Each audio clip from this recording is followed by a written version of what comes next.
Good evening to all of you.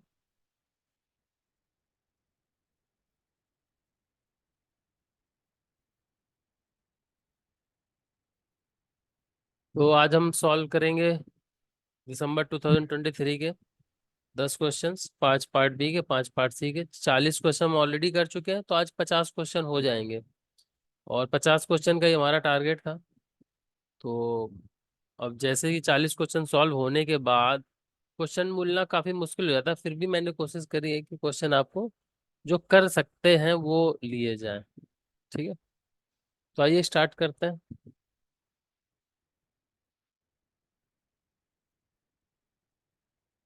ये part B का question है, आज के दिन का पहला स्टेटमेंट है। लेट और एक ब्रैकेट के अंदर पे दो फिल इन द ब्लैंक्स दे रखे हैं। B a symmetric bilinear form on R square such that there exist non zero V comma W belongs to R square such that VV is greater than 0 is greater than WW and VW is equals to 0. Let A be the 2 cross 2 real symmetric matrix representing this bilinear form with respect to the standard basis. Which one of the following statements is true? कौन सा statement true होगा? सारी condition I think आप देख सकते हो। वो bilinear symmetric bilinear transformation की बात कर रहा है और एक ऑप्शन करेक्ट होगा। 2 मिनट का टाइम है, सोचिए, फिर डिस्कस करते हैं।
30 सेकेंड्स मोर।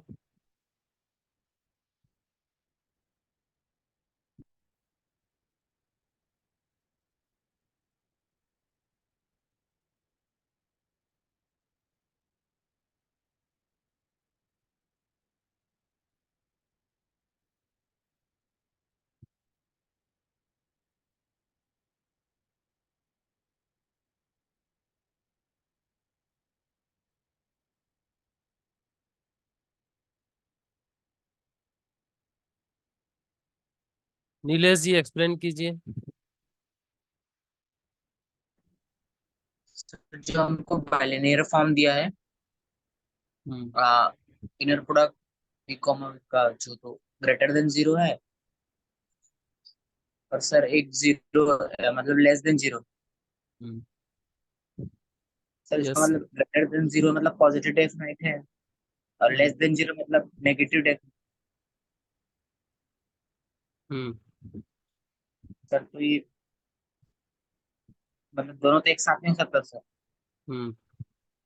इसको इनडेफिनेट होना चाहिए। हम्म।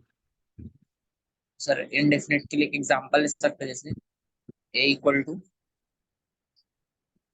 10 जीरो माइनस। हम्म।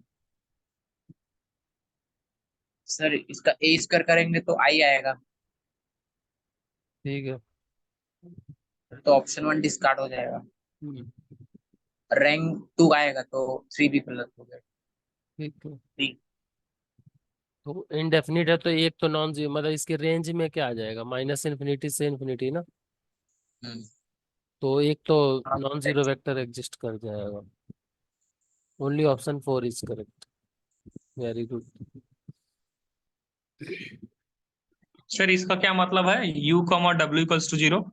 इसका मतलब है कि इन दोनों का प्रोडक्ट, इनर प्रोडक्ट जीरो है, मतलब एक दूसरे के परपेंडिकुलर है, तो कर लो, प्रोडक्ट जीरो आएगा।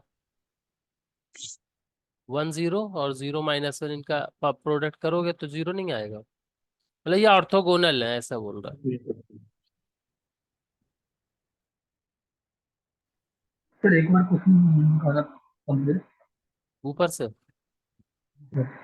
ठीक, ये देख।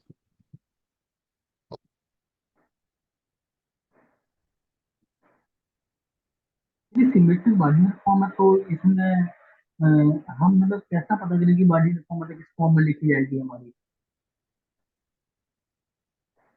सिमेट्रिक बाइलिनियर फॉर्म है तो आप सिमेट्रिक मैट्रिक्स बना के ही देख सकते हो उसको। ठीक है सर। ठीक है। ऐसा कोई आइडिया नहीं लग रहा ना कि इसकी बाइनरी फॉर्म मतलब तो इन क्या जनरल होगा बस। जनरली पूछा हुआ है। अच्छा। आप सिमेट्रिक के केस ही पढ़ते हैं सब हम। आपने अच्छा। देखा नहीं होगा तो x² + xy + y², इसके बाद उसकी सिमेट्रिक मैट्रिक्स ही तो बनाते हो। हम लोगों को सिमेट्रिक मैट्रिक्स, सिमेट्रिक ही हमारे सिलेबस में है।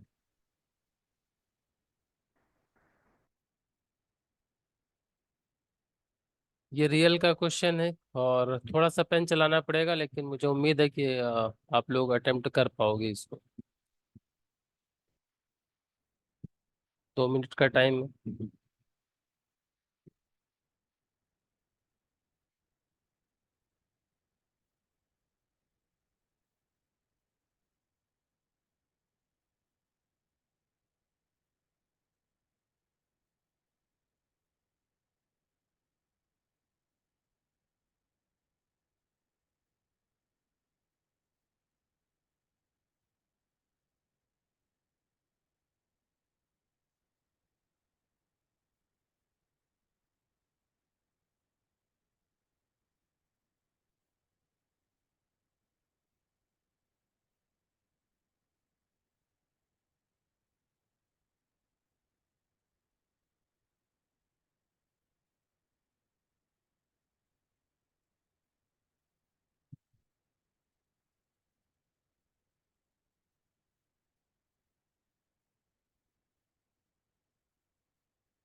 अंशु जी किसका आंसर दिया है, इस वाले का?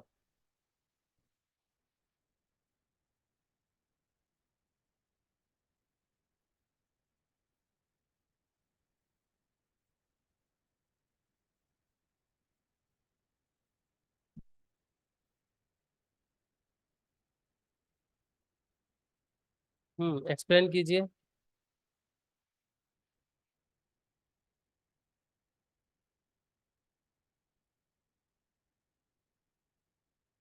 अंशु जी। सर हम्म। ये था इन तो सर, वन से वन से छोटा होता है मतलब मॉडुलस वैल्यूज की। हम्म। और सर एन की पावर पी टेस्ट से देखे तो सर वो 1/2 आ रही, तो सर वो डाइवर्जेंट हो गई ना, एन की पावर 1/2। ये वाला ना। हाँ sir. This is less than equals to sum of 1/n⁻⁴ हाँ सर, ऐसे किया है इसको तो। तो ये वाली सीरीज डाइवर्जेंट हो जाएगी।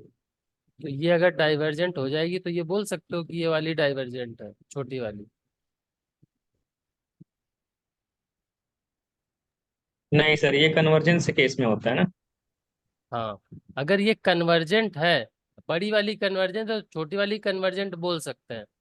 अगर बड़ी वाली डाइवर्जेंट हो रही ना तो कुछ नहीं बोल पाएंगे छोटी वाली के लिए, तो कुछ और सोचना पड़ेगा। ठीक है। अंशु जी, ठीक है ना? ठीक है सर, ठीक है सर। हम्म। सेकंड वाले को इसको कैसे किया?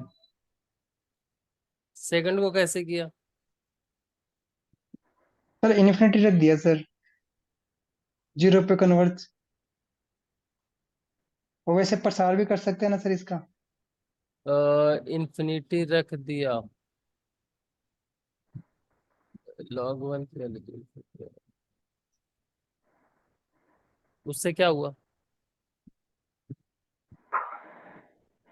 0 की तरफ जा रहा है सर, एक लिमिट पॉइंट की तरफ।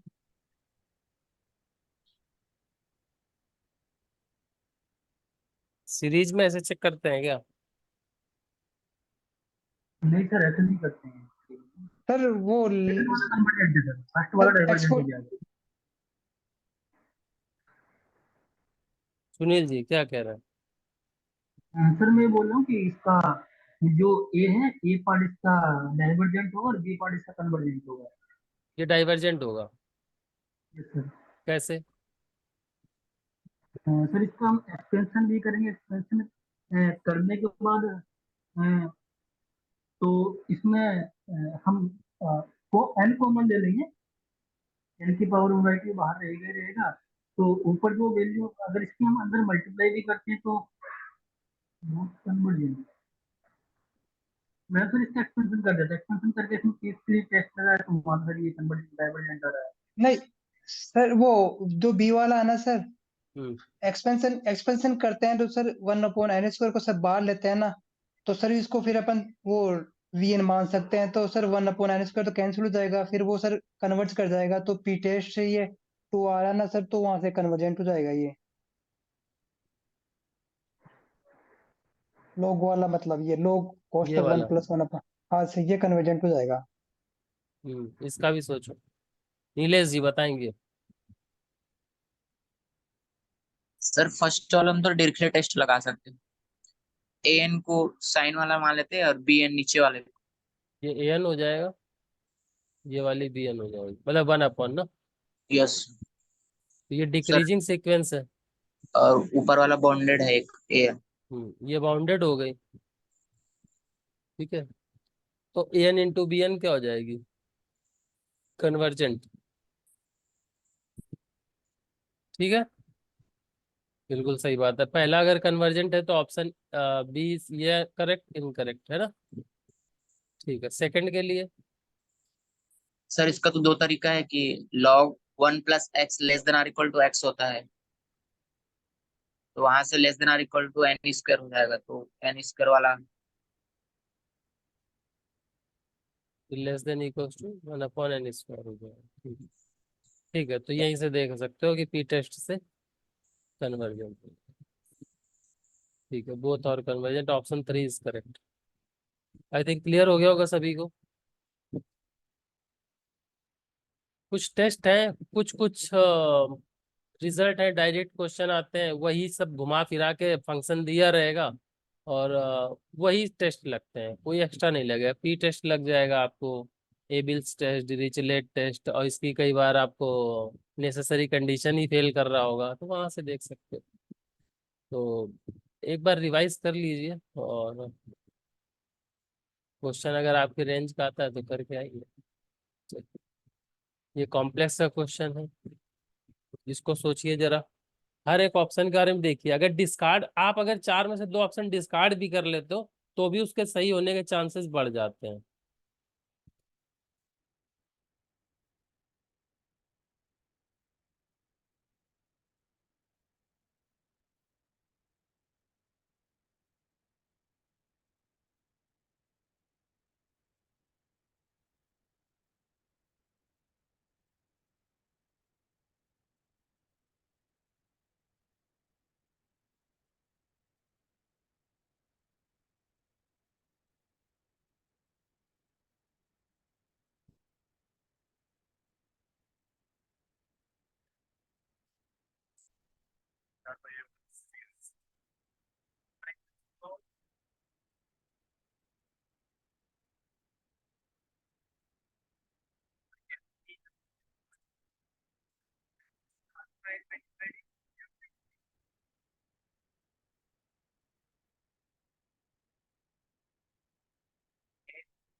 आंसर नहीं आया कि नीलेश जी का आया बस। 30 सेकेंड मोर।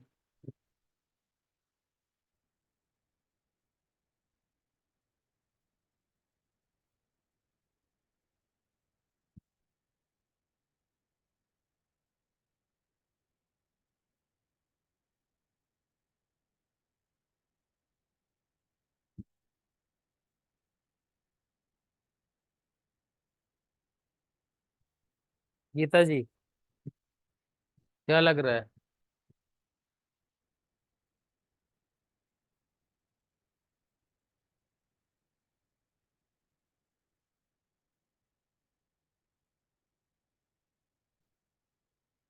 सर अभी मतलब रिजल्ट तक नहीं पहुंच पा रही हूँ।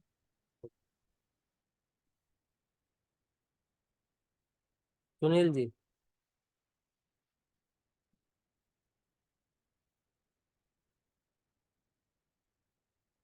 कोई भी ऑप्शन क्लिक हो रहा है?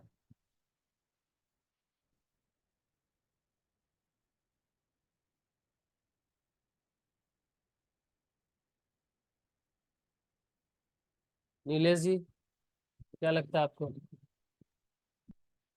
सर मेरे से सीधा थर्ड ऑप्शन आ रहा है, उसके बाद ABD का तो पता नहीं सर। कैसे? सर एफ ऑफ जेड का एक्स मतलब मॉड ले लिया उसका हम्म, sir, equal to e⁻i Z sir, और जेड की वैल्यू रख देते हैं x+i/।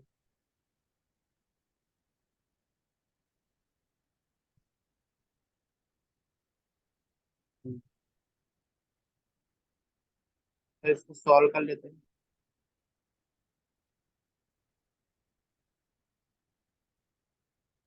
कैसे हो जाएगा? मॉड को डिस्ट्रीब्यूट कर लेते हैं, तो e⁻ix तो 1 हो जाएगा, less one then. Upon e⁻y आएगा, 1 से लेस हो।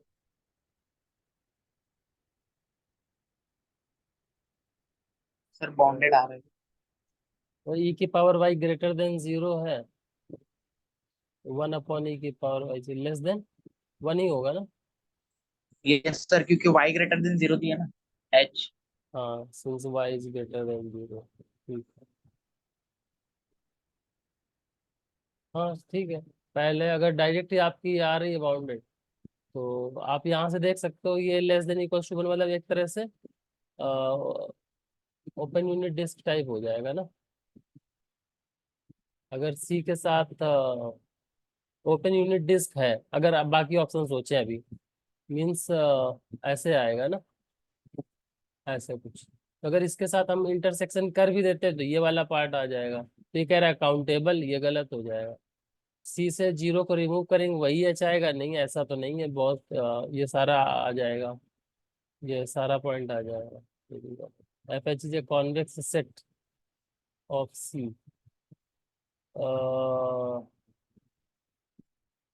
कॉन्वेक्स सबसेट तो यहाँ से अगर ऐसे अगर होगा तो बोल सकते हैं। हम्म। या तो कॉन्वेक्स को प्रॉपर्टी वाइज देखो, या हम ऐसे सोच रहे हैं लेस देन इक्वल्स टू 1, तो सारे पॉइंट्स शायद ना 1 सेकेंड ना,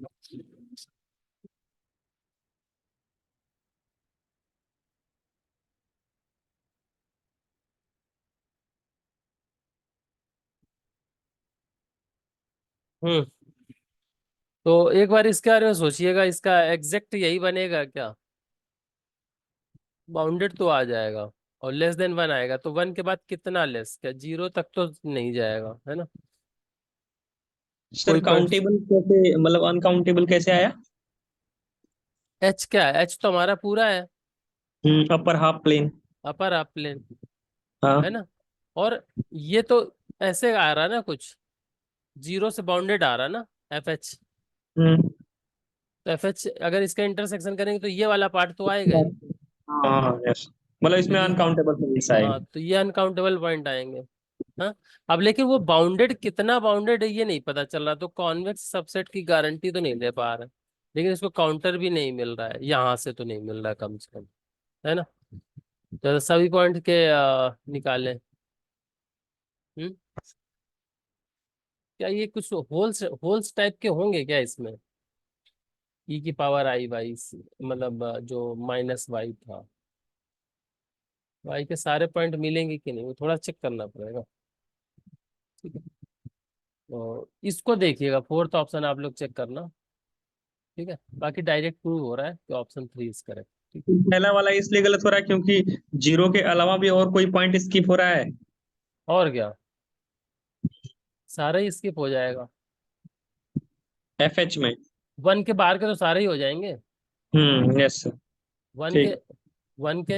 वन में बाउंडेड आ रहा ना यूनिट सर्किल, इसके बाहर के तो सब स्किप हो जाएंगे।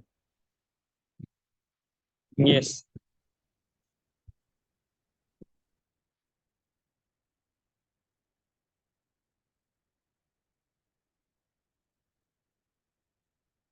ये ग्रुप थ्योरी का एक क्वेश्चन है, इसको पढ़िए जरा, पार्ट बी का ही है, पार्ट बी का है।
गीता जी बताइए। सर मैंने इसमें जेट 6 के एग्जाम्पल से 1 2 3 ऑप्शन को डिस्कार्ड कर दिया है। जैसे G is the union of proper subgroup कह रहा है, तो जेट 6 के पास दो प्रॉपर सब ग्रुप होता है, एक 2 से जनरेट होता है, एक 3 से जनरेट होता है। हम्म, तो सर इन दोनों की यूनियन की फॉर्म में हम जेट 6 को नहीं लिख सकते हैं, तो ये ठीक है। डिस्कार्ड हो जाएगा। G is a union of proper subgroup if order of G has at least two distinct prime divisor। इसके सर पास जेड तो, सिक्स के पास हमें टू डिस्टिंक्ट प्राइम डिवीजर है, बट इसको हम नहीं लिख सकते। फिर थर्ड वाले में भी कह रहा है कि जेड 6 हमारा अबेलियन है, और हम नहीं अभी नहीं, अभी मतलब इसको नहीं लिख सकते दैट। तो सर फोर्थ ऑप्शन करेक्ट हो जाएगा। ठीक है, 3 ऑप्शन डिस्कार्ड हो रहा है, तो आप फोर्थ पर जा सकते हैं। और बोलिए।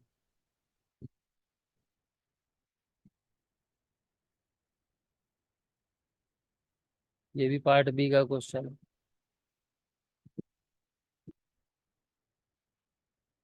तो इसमें देखिए A be an n cross n matrix with complex entries, ठीक है। तो कॉम्प्लेक्स एंट्रीज है, नीचे वाला ऑप्शन दिखा दो इसलिए पढ़ लो कि एन की value greater than equals to 4 लेनी है और फिर आपको ऑप्शन ट्रू बताना है। एन क्रॉस एन की complex matrix n greater than 4 के लिए इन चार में से कौन सा ऑप्शन ट्रू है।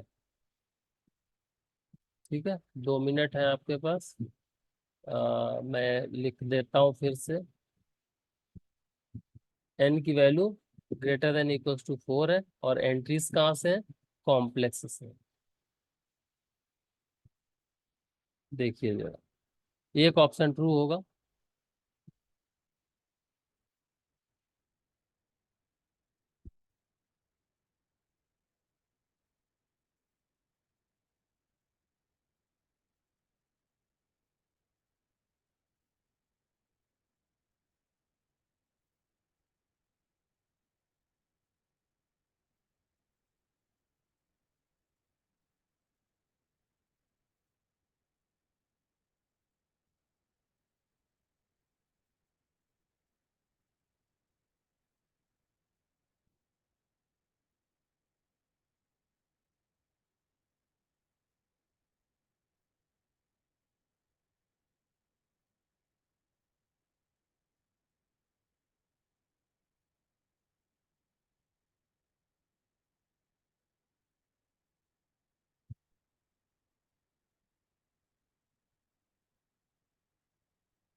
Thirty seconds.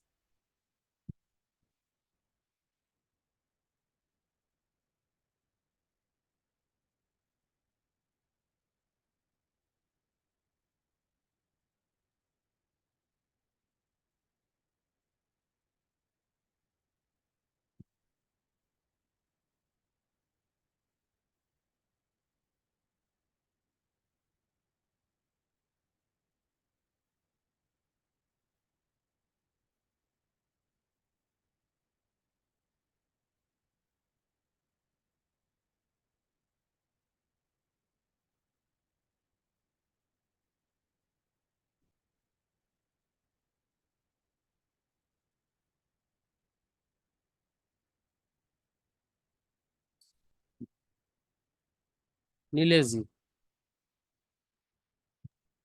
कैसे किया। सर ऑप्शन 3 तो गलत हो जाएगा ना, क्योंकि एक डायगोनल मैट्रिक्स बना सकते हैं जिसमें सारे सारे आइगन वैल्यू।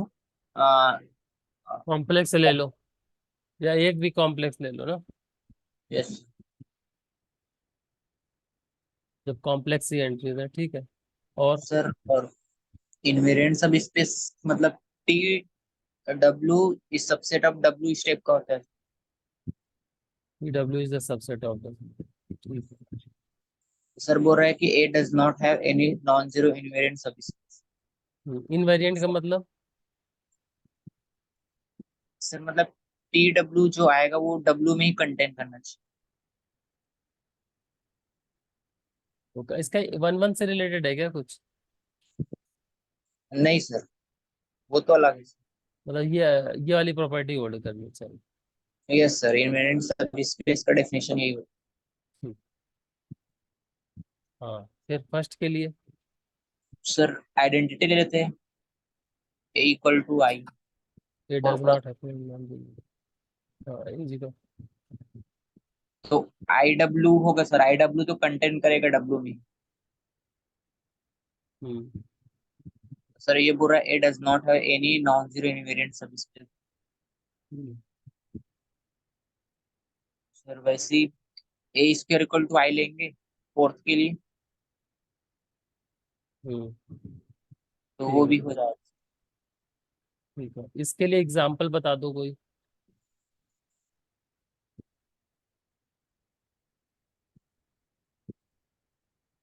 इसके लिए सर, इसके लिए सर मैंने 1 3 4 को डिस्कार्ड किया, उसके बाद 2 को लगाया। मतलब एन डायमेंशन का, तो 3 डायमेंशन कम करने को बोला, तो जितनी भी डायमेंशन कम करनी हो तो आप एक इस तरह की मैट्रिक्स ले सकते हो जिसमें उतने वंस कर दो और बाकी जीरो कर दो ना। हम्म। उस तरह की एक मैट्रिक्स बना सकते हो, वो हमेशा इनवेरिएंट रहेगा। ये आइडम पोटेंट टाइप की मैट्रिक्स हो जाएगी। Is it? तो वो उसको, इस प्रॉपर्टी को होल्ड कर जाती है। तो n-3 हो, n-2, n-1 हो, किसी भी तरह का वो सब इसको फॉलो कर जाएगा, उस तरह का इनवेरिएंट सब स्पेस बना देगा। तो किसी भी डायमेंशन का एग्जिस्ट कर जाएगा। ठीक है, ये ध्यान रखना। और यहाँ एग्जिस्टेंस की बात करी थी, तो option 2 is correct, very good. चलिए अब पार्ट सी के क्वेश्चंस पर आते हैं। और ये पहला क्वेश्चन है पार्ट सी का आज का।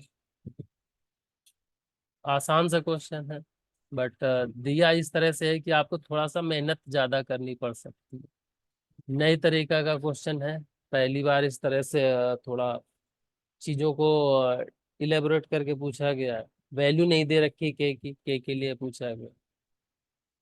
तो देखिए जरा आप लोग सॉल्व कीजिए, ऑप्शन वाइज भी जा सकते हो।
एक ही ऑप्शन करेक्ट है गीता जी, कि बाकी अभी सॉल्व कर रहे हैं?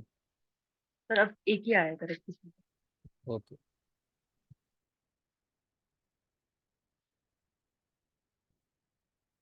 नील जी का भी आ गया, नीलेश जी आपका भी आ गया, अंशु जी। यस। ठीक है, तो एक्सप्लेन करने की जरूरत तो नहीं है। रेजिड्यू फाइंड करना आपको आता है, इंटीग्रल आप लोग सॉल्व कर दे सकते हैं, के की वैल्यू लेके आप देख सकते हैं। चले आगे, ऑप्शन 2 ही करो।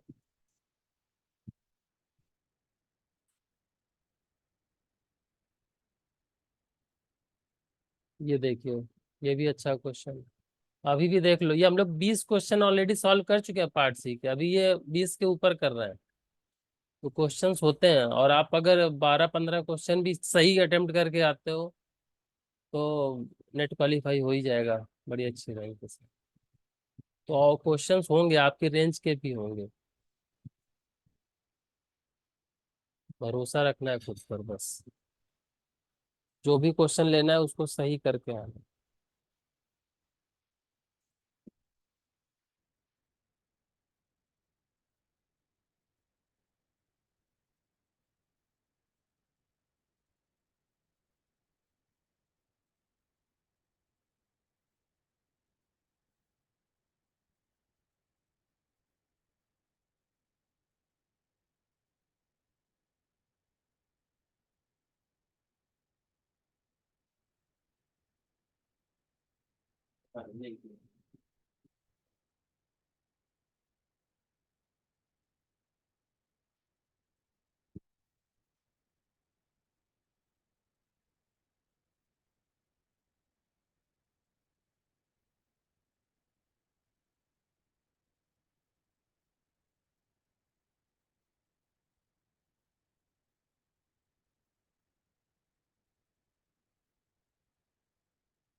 एक आंसर आ गया है। 1 मिनट और, सभी लोग आंसर कीजिए, आसान क्वेश्चन है।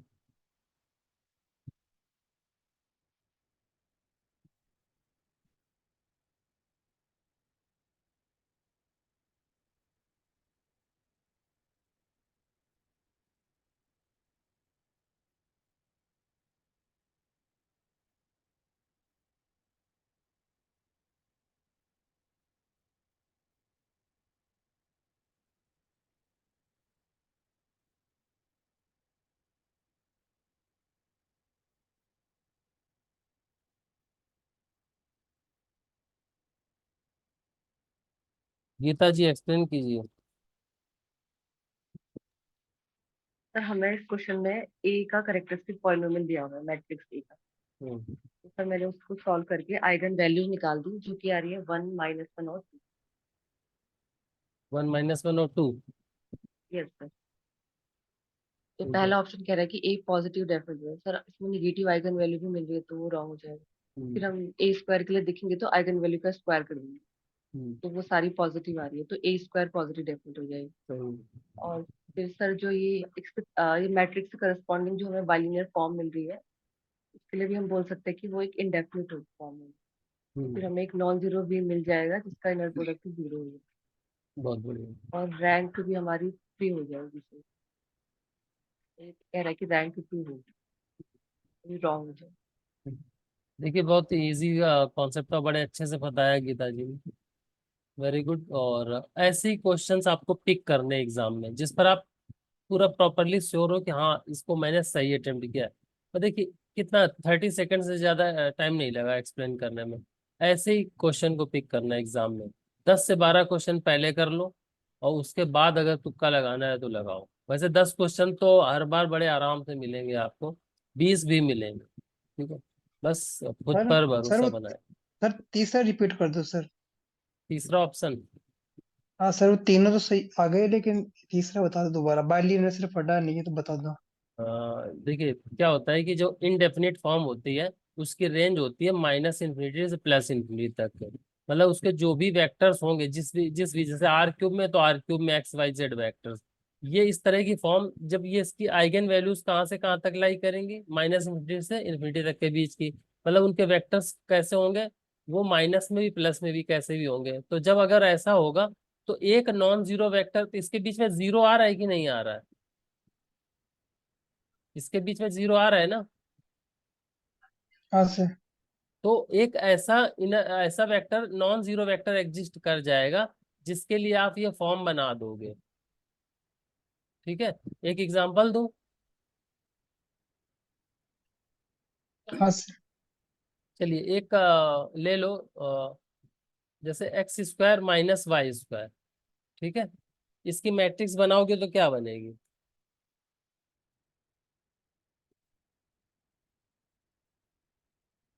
बोलो।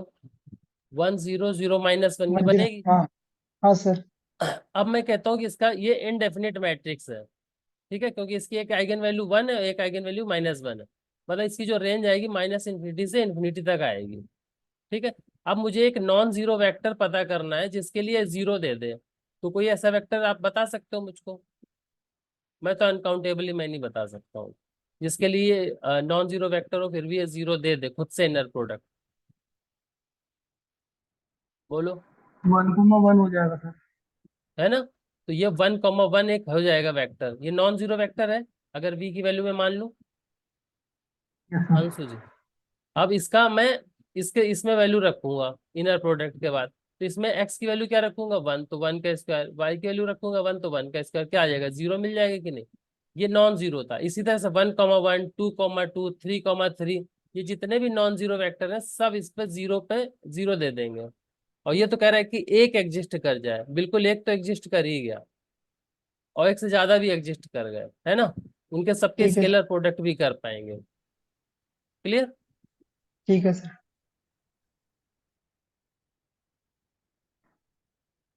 हाँ, ये क्वेश्चन बिल्कुल मुझे लगा आसान सा क्वेश्चन है। अगर आपने इंडेक्सिंग वगैरह सही से पढ़ रखी है, और 12th क्लास में भी अगर आपने सेट्स सबसेट्स अच्छे से पढ़े हुए हैं, तो ये क्वेश्चन कर सकते हो।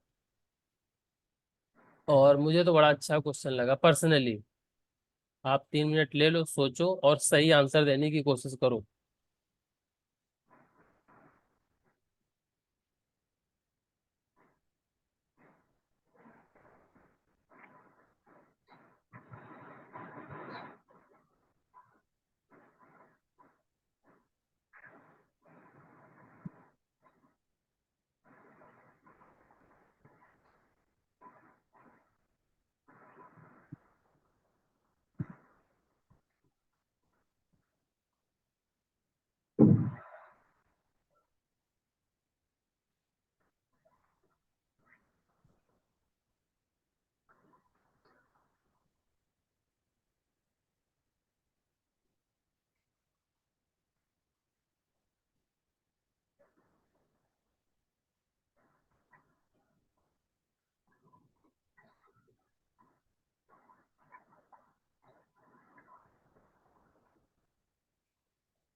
नीलेश जी बताइए, ध्यान से सुनिएगा आप लोग। अगर किसी को लॉजिक नहीं समझ में आया तो कोई बात नहीं, काफी अच्छा क्वेश्चन है। नीलेश जी। सर यहाँ पे एन जो दिया है वो collection of all non empty subset of Z है हम्म, सर। और ए एम का इंटरसेक्शन फाइव, जहाँ पे M not equal to N. हम्म, अब उसका यूनियन करेंगे तो सर पूरा जेड आना चाहिए। ठीक है। तो मैं जेड को सेट ऑफ इंटीजर ले सकता हूँ। जेड को क्या ले सकते हो? सर सेट ऑफ इंटीजर है ना जेड। हाँ। तो सर जैसे ए वन को वन ले लो, सिंगलटन वन। हम्म। ए टू को सिंगलटन टू। हम्म। ए थ्री को सिंगलटन थ्री ऐसे। हम्म। सर तो जो गिवन कंडीशन है उसको सेटिस्फाई कर रही है। बिल्कुल। सर इसका यूनियन करेंगे तो जेड आ जाएगा। बिल्कुल गिवन कंडीशन फॉलो हो गई। सर थर्ड में बोल रहा है कि A N is infinite for some integer N, तो यहाँ तो सर सभी फाइनाइट है। N is infinite for some integer, यहाँ जितने भी बोल रहे हो बिल्कुल सही बात है, ये सिर्फ इन्फिनिटी तक चलता जाएगा। और ये किसी भी इंटीजर के लिए फाइनाइट इनफाइनाइट नहीं मिलेगा, सारे इसमें सिंगलटन है। आप दो दो की बना सकते हो तो वो भी आगे ले जा सकते हो, बस एक एक का चलेगा। ये option 3 is incorrect, absolutely very good. Next. Sir एक में इवन ले लो, एक में ऑड वाला ले लो सर।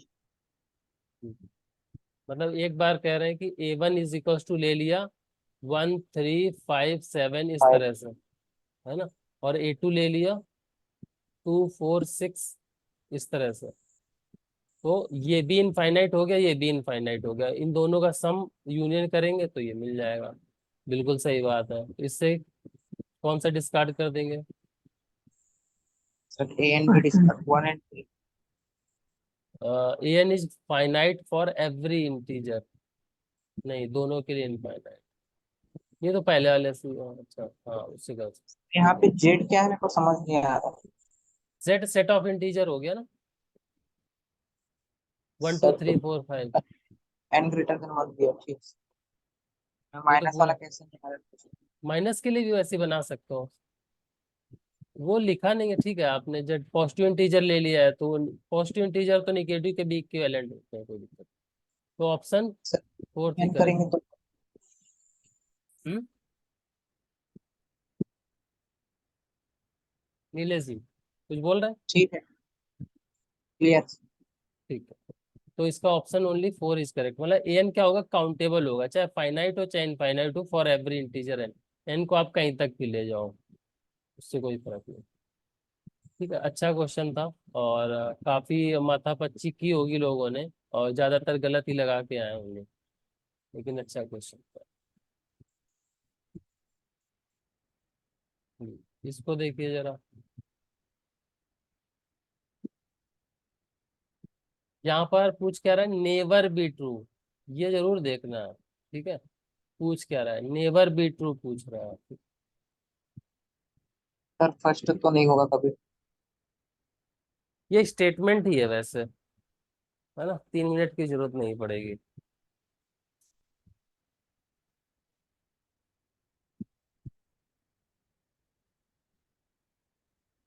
सर प्रॉपर सभी स्पेस का जो यूनियन करते वो तो आ, सभी स्पेस नहीं बनता सर। किससे? मतलब प्रॉपर सब स्पेस रहता है वो, हम्म। उसका यूनियन करते हैं तो सब स्पेस नहीं बनता सर वो, एक दूसरे में कंटेन होना चाहिए तब बनता है। हाँ, एक दूसरे में कंटेन अगर किए तो बन जाता है।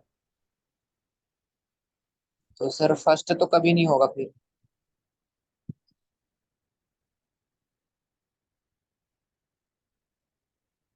हम्म। और बाकी हो सकते हैं। देखो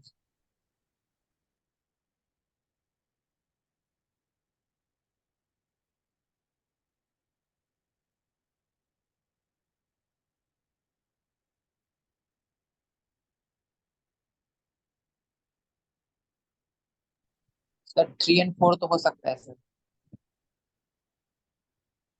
यूनिक बेसिस भी हो सकता है और दो बेसिस भी हो सकता कैसे, एग्जाम्पल दो। है सर। हाँ जैसे कि हम लोग लेते हैं, एक सेकंड।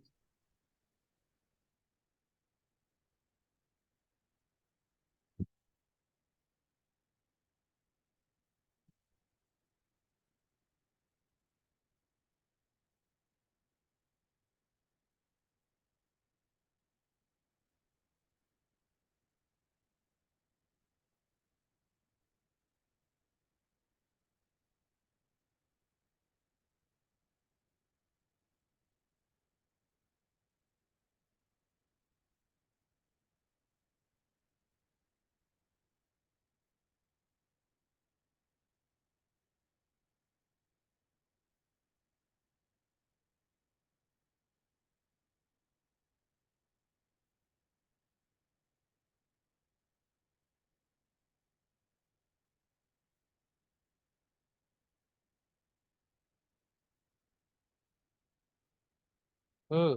किसी का हुआ?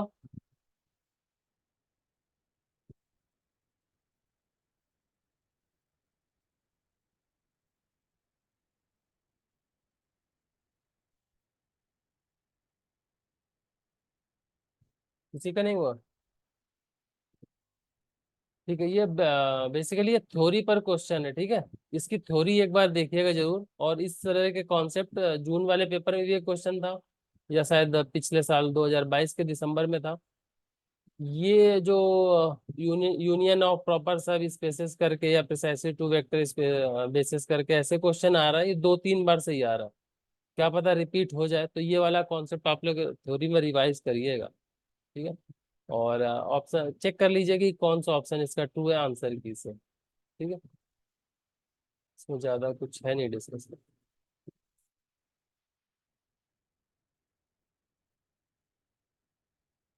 Late x be a real number, which of the following statements are true. Real number x के लिए कौन सा स्टेटमेंट ट्रू है? देखिए जरा। तो भी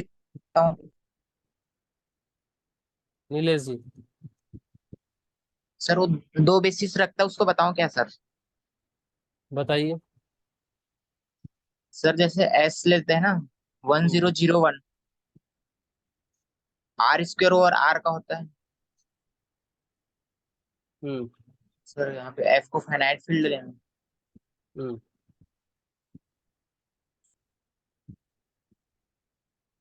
तो यहाँ से इसको दो बेसिस बोलना चाह रहे हो आप? सर वो एफ को फाइनाइट फील्ड लिया है। अच्छा। आर स्क्वायर और आर मिल जाता है सर, दो जीरो जीरो वन और one one one zero.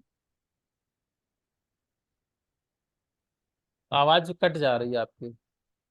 Sir एक और बेसिस बनता है टी इक्वल टू लिखना।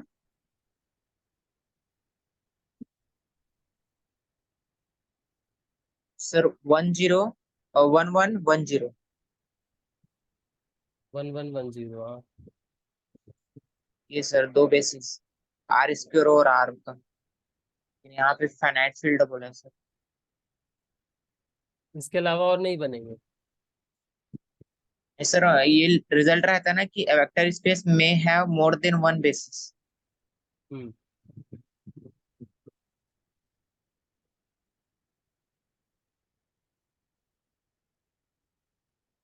नहीं, मोर देन वन बेसिस है, उसके जितने स्केलर प्रोडक्ट हो जाएंगे वो भी सारे इसके बेसिस बनाएंगे।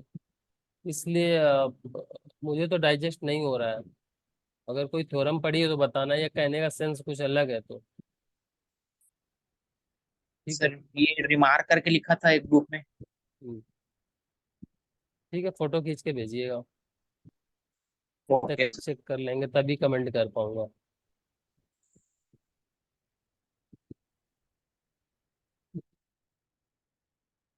रियल एक्स रियल है।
हुआ किसी का?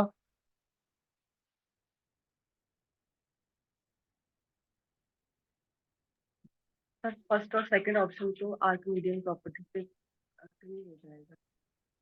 ट्रू हो रहे हैं? जैसे इसमें जैसे टू कह रहा है कि there exists an integer n such that the n square sin 1 upon n greater than n।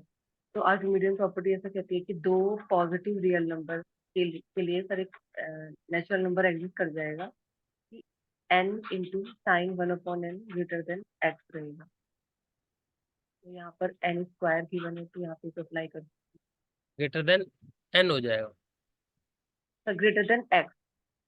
Okay. ये हमारा रियल नंबर है, साइन 1/n और x हमारे दो पॉजिटिव रियल नंबर है। और इसके साथ अगर हम किसी एक पॉजिटिव रियल नंबर को नेचुरल नंबर से मल्टीप्लाई करते हैं तो वो ग्रेटर हो जाता है सर दूसरे real number. N square sine 1/n, ये nx हो जाएगा। Hmm, yes sir. मतलब कुछ इसको y मान ले, फिर यस। इसको y मान ले और एन वाई को फिर बाद में इसको x मान ले, यही ना। यस फर्स्ट भी ट्रू हो जाएगा, ऐसा है सेकंड भी। सर, मतलब इसको अप्लाई करके तो हो जाएगा। कॉस के लिए भी एप्लीकेबल होगा।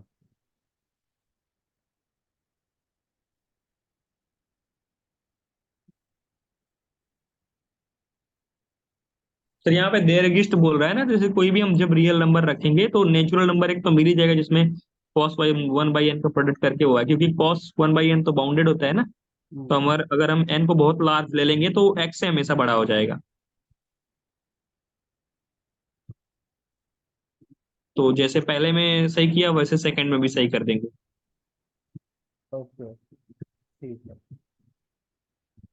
दो बार से सर आर्किमिडियन पे क्वेश्चन आ रहा है। हाँ, 2 बार से आर्किमिडियन पे आ रहा, पार्ट सी में ही आ रहा है। यस और सर। मिल जाते हैं आर्किमिडियन पे थर्ड और फोर्थ के लिए।